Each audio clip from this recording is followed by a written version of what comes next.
हमारे चैनल खट्टी मीठी कहानियों में आपका स्वागत है। ढोलकपुर नाम के साम्राज्य में एक जाने माने ऋषि रहते थे जो लोगों का भाग्य बताने के लिए प्रसिद्ध थे। उस राज्य का हर व्यक्ति उन प्रसिद्ध ऋषि व उनके कौशल के बारे में जानता था। एक दिन उस ऋषि के बारे में वहाँ के राजा को भी पता चला।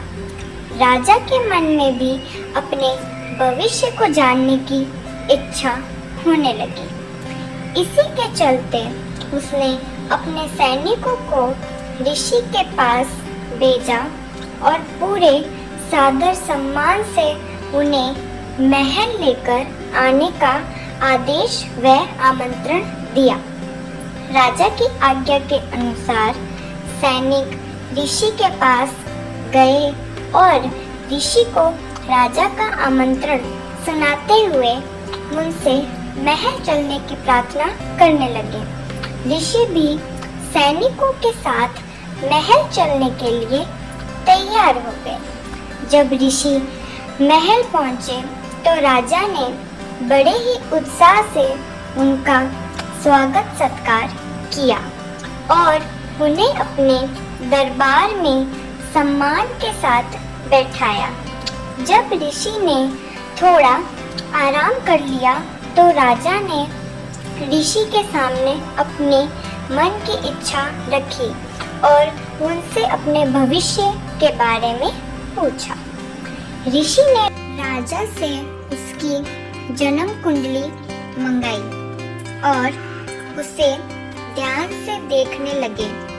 कुछ देर तक राजा की कुंडली देखने के बाद प्रसिद्ध ऋषि ने राजा को बताया कि भविष्य में उनका भाग्य आशीर्वाद भरा हुआ है और जीवन में सब कुछ अच्छा ही होगा।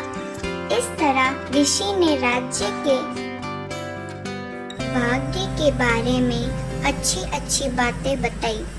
राजा खुद से जुड़ी अच्छी भविष्यवाणी सुनकर बहुत प्रसन्न हुआ।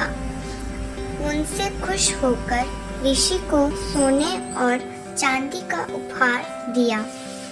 इसके बाद राजा ने ऋषि से अपने भविष्य से जुड़े दुर्भाग्य के बारे में पूछा। राजा के पूछे अनुसार ही ऋषि ने राजा के दुर्भाग्य से जुड़ी बातें भी बता दी। उन्हें सुनकर राजा बहुत क्रोधित हो गया।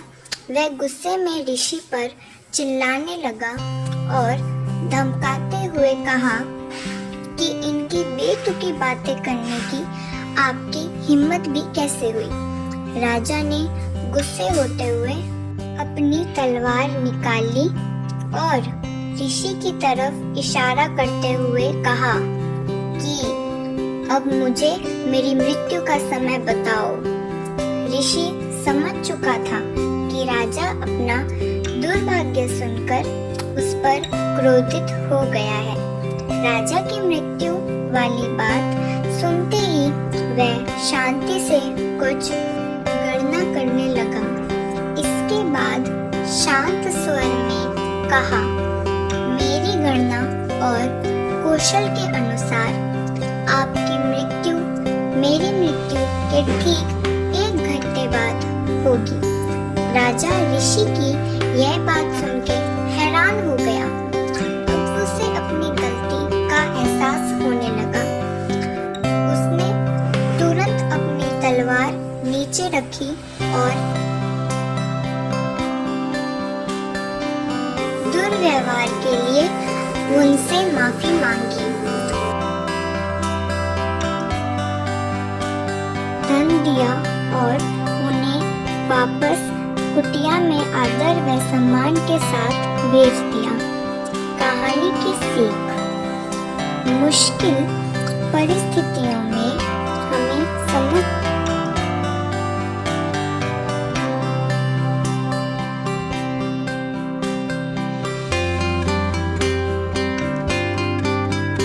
बाहर निकाल सकता है।